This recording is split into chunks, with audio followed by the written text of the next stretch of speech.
Hi, this is Andy from Two Perspective Studio. I'm the prop chef. I'm here with a video on how to use one of our kits that we sell on our website and in our Etsy shop. This is the video for the Peach Cobbler Kit. This is things that you can use to make a realistic style peach cobbler. You can follow along with this video and use your kit, and you can make this right along with me. What I'm going to do is tip the, get that out of the way. I'm going to tip the camera down so that you can see my work surface. And first thing you're going to need is a small plastic plate. You can use a paper plate, a glass plate, any kind of little decorative plate that you want to use. You will not be able to use this again, so don't use anything that you want to use in your kitchen, or if you ever want to use it for anything else, don't use it. Find something that this is a one-time use project. It'll be there for the duration. You won't be able to rip it off and all those things. So find something that you like, that it will be cute for the project, but that you won't use again. So another thing that you can use for this is resin. If you're not comfortable using resin, there's lots of alternatives. There is a silicone glue that you can use instead of resin that does basically the same thing, but it's just a glue. You can find this from lots of different places, online retailers. You could also just use clear school glue. If you're not comfortable with anything else and you have some clear school glue, it'll work basically the same. You won't get exactly the same result, but it'll be close. So those are three different things that you can use to finish off your project. Now, before I get too far ahead, let me go ahead and tip the camera down and I'll show you how to begin. So what you're going to get in your kit is a couple of packs of Model Magic clay, and you'll get some realistic looking peach slices. These are flexible. You can bend them, you can cut them. What I usually do with mine is I position my peach slices sort of in a circular pattern. What you're going to do is put your cobbler in the clay over the top of this. So you don't have to worry too much because you're not going to be eating this. So it doesn't matter what's in this space, that there's not any peaches here. You want the peaches to be visible from the outside. So you want to position them in a manner sort of like this, that you'll be able to see them and then see your clay on the top in your cobbler style mound. Now with this last one, I typically take a sharp pair of scissors and I'll cut this one in half. It does take a little bit of elbow grease to get it to cut, but it does cut. Just have to, I don't have the strongest hands either, but it does cut in half with a decently sharp scissor. So I like to put a little ice cream on the top of my cobbler. This is totally optional. And if you have enough clay left over, you could do it, or you could put some fake whipped cream on it that you can do pretty easily with some wall spackle. Either way is totally fine. I like to stick a slice of the peach in whatever topping I put over my cobbler. So I usually save those two little pieces out.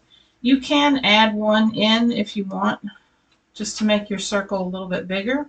You could do it something like that. So then you're going to take your Model Magic. Probably need scissors to open this too. Actually, I already have some in my bag here, so maybe I'll just go ahead and use that. When you first open your Model Magic, you want to make sure that you knead the clay very well. Go ahead and tip my camera up just a little bit. Model Magic, you see how that snapped when I tried to pull it apart? You don't want to have it snapping. You want to make sure that you really heat up your clay and you knead it like you're kneading bread almost. If you have a nice hard surface, you can sort of smush your clay down on that hard surface, just like if it was, if you were trying to make a loaf of bread from scratch. This is how you would knead that. And then I'll take it and I'll pull it apart. You want to make sure that you've got a good taffy-like stretch when you pull this and it doesn't break. See how that broke there? You don't want that to happen.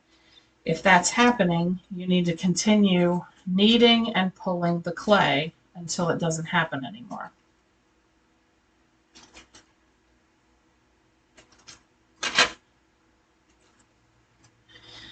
And the way to test that is just to get it in a little lump and then start pulling. And if you have this nice taffy stretch, you're pretty good to go. So I pulled off a little more than we need. I want to get just that little bit, because when you're putting, cobbler sits on the top of your nice gooey peaches with all the gooey, sugary, syrupy, sometimes nuts, depending on how you make your cobbler. It's all in that filling on the bottom, and then you just have that piece of crust on the top of it. So that's all you need to make your crust piece, is just a small amount of the clay, about an ounce, ounce and a half, and you'll get 2 ounces in these packages.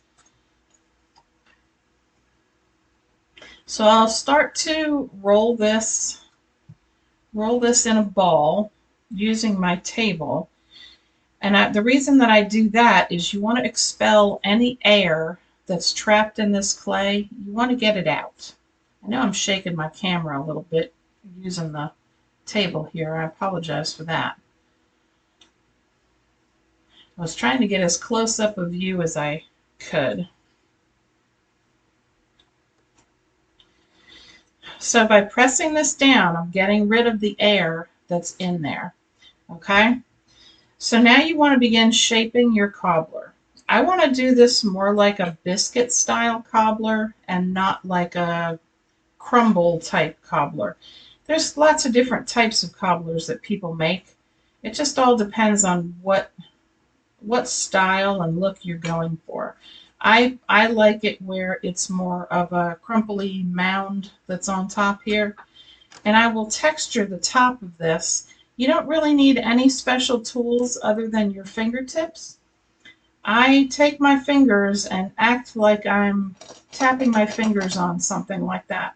And I'll use my thumbs too, and I'll start to pinch and pull on the clay until it gets rumply and bumpily, if bumpily is a word. I think you know where I'm going with this.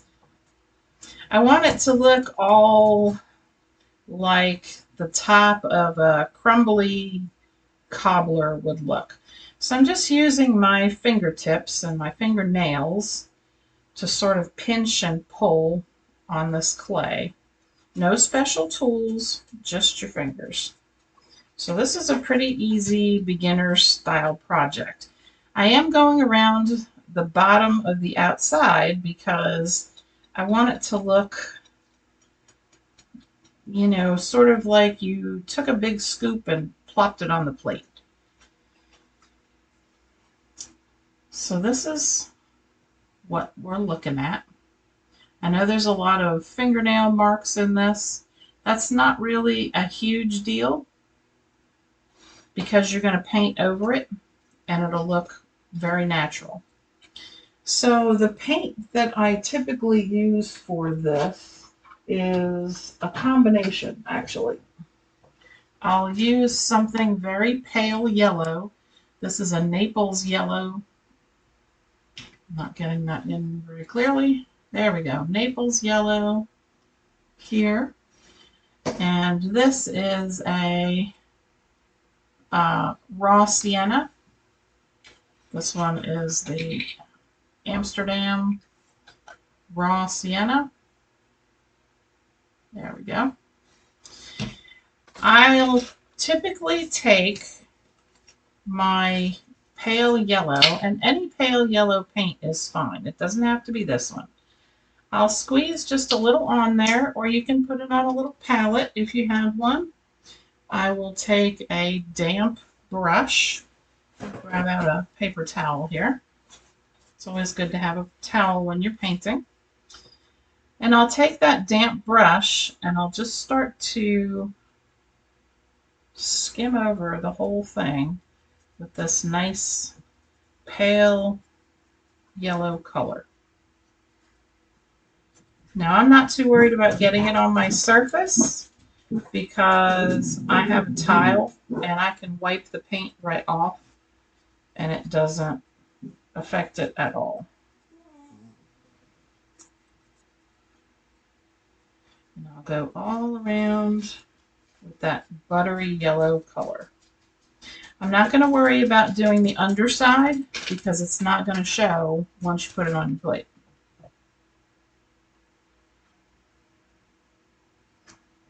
Now I'm going to take this raw sienna and I'm just going to put a little on my surface. Like I said, I'm not concerned about that because my surface is very, very washable. I'm going to wash my brush off real quick.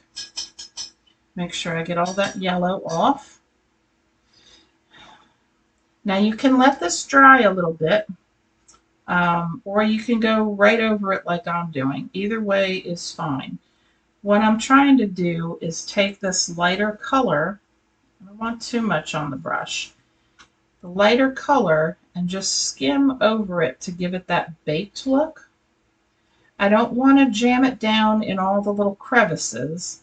I want to keep those that creamy color to where it sort of simulates if you were baking this in the oven as a piece of cobbler. The raised areas are going to be the darker and the underneath is going to stay lighter. So you have to think about how things look when they cook when you're doing fake food. And you can get it darker in some areas and lighter in some areas because, again, that's the way things cook when it happens.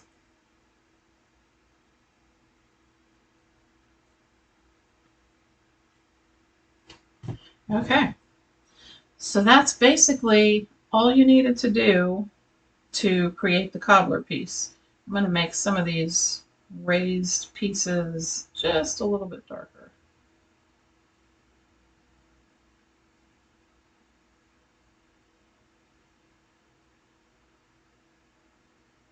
There we go. I like that a little bit better. And if you can look at a really good picture, or better yet, if you actually have the item like a piece of cobbler that you have to eat, if you take a really good picture of it, or if you have it sitting in front of you when you're trying to create a realistic fake accompaniment, you can really get the gist of how it needs to be painted and shaded and different things. So it's a good idea. I tell people try to get the best picture that you can of anything that you're trying to make fake. So I'm just going to take this. I would typically let it dry a little bit before I pulled this off my surface because it gets a little wonky, but that's okay.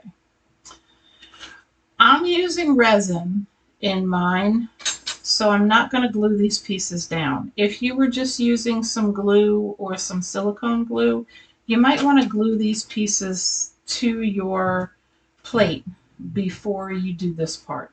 Like I said, I'm using resin, and resin makes everything stick forever, so I'm not worried too much about it. I'm just going to take this and place it in the middle of my peaches that I set there. And then I'm going to pretty carefully bend the edges down just a little bit, just so that it's all sitting on top of one another. Get another towel here. And you can use your fingers. You don't have to use a palette knife. I'm just aiding myself with that. I'm trying not to get too gooey. I'm just going to clean the rest of this paint off my surface and wipe it off my fingers. So now we have the peaches covered in our piece of cobbler. Now, if you're going to do the silicone glue, you'll do it the same as the resin. If you're going to do school glue, you're going to take clear school glue and put it in a small cup, like a little, you know, a couple ounce cup is all you need. You'll probably need about an ounce or so of the school glue. You'll put it into the cup and you'll add some yellow and orange food coloring. Just a tiny bit. It will not take much. It may take a drop of each, and that's it. All you want to do is simulate that light peach syrup color that is in the peach cobbler. So probably 1 drop of yellow and 1 drop of orange food coloring in some school glue, and then I'll show you how to proceed. The same goes for the silicone glue. You can use food coloring in this if you want, if you've got it, or you can use alcohol inks, which go in resin. I'm going to save out this last little ball here, and I'm going to make a little bit of ice cream to go on the top. So I went ahead and mixed up some resin. Like I said, if you're not using resin, you can use a silicone glue or a regular clear school glue and just drop some food coloring into it. Resin uses alcohol ink. This is a little bit of orange and a little bit of yellow just to make that nice peachy color. This is a 2-part resin. It's a fast curing resin that I use for this particular project. It's equal parts of A and B. You're best to use a scale when you're measuring out resin. It just comes out better in the long run, and you're less likely to make a mistake if you do it by weight instead of looking at the markings on a cup, like a medicine cup or anything like that. They're not always 100% accurate, especially when measuring something like resin.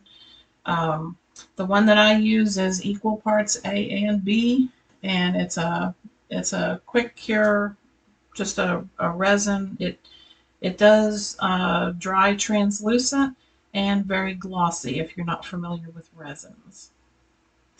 So I typically will let this rest just a little while longer than I have, maybe like 30 minutes before I start pouring.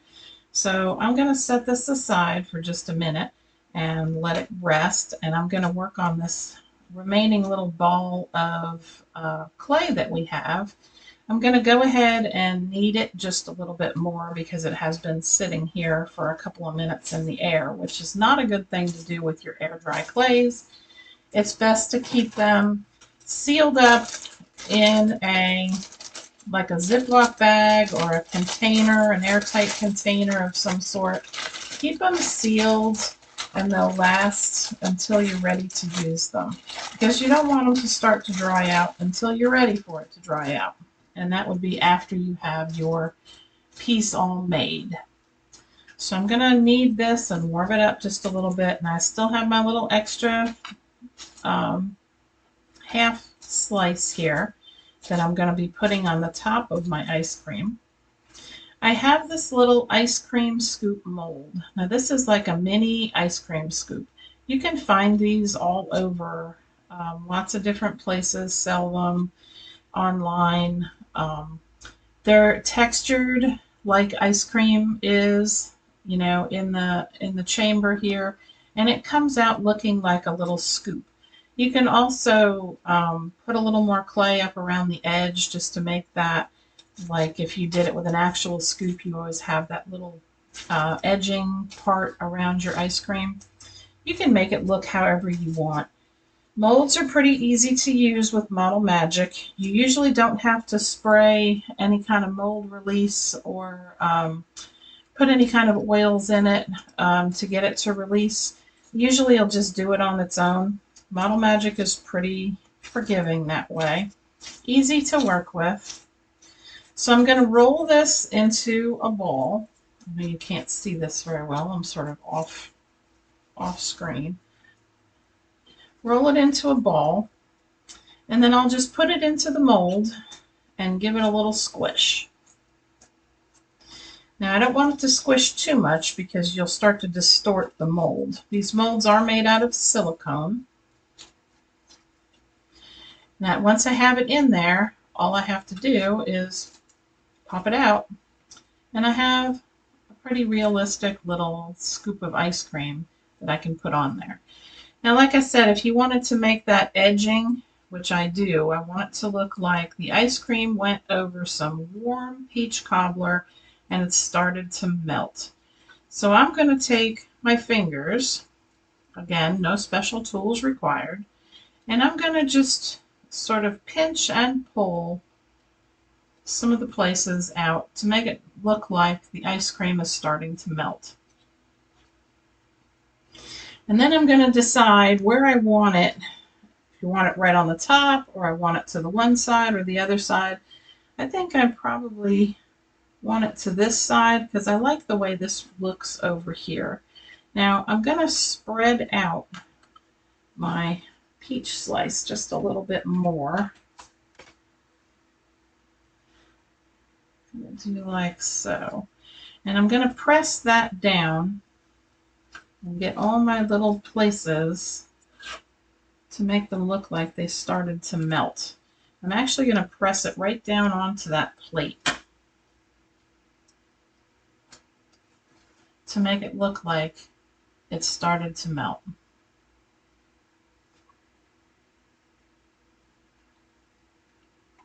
Press that down. Oops. Broke the clay. That's all right. So that's what we have now. Now because this piece of clay is still wet, this piece of clay, I won't need to glue anything into it. The resin will hold it for me a little bit better, but the clay will actually dry and stick to itself. So wet clay will always stick to wet clay, so you're good on the glue. You don't have to sometimes I freak out because it's like, oh no, I forgot the glue. And then I remember, no, it was okay because it was wet clay, and wet clay will stick to wet clay.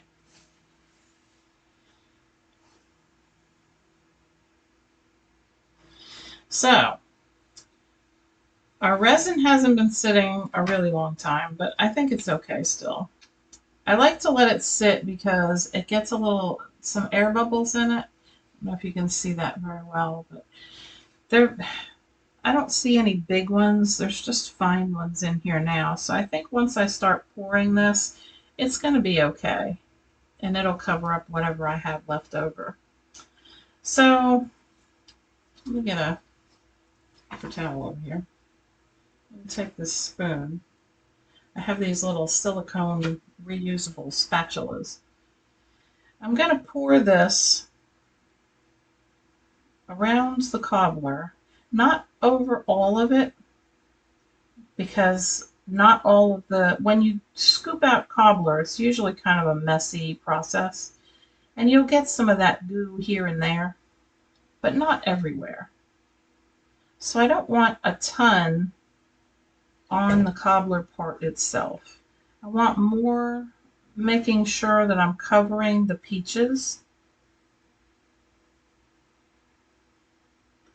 And then maybe a little bit behind the ice cream where it was starting to melt.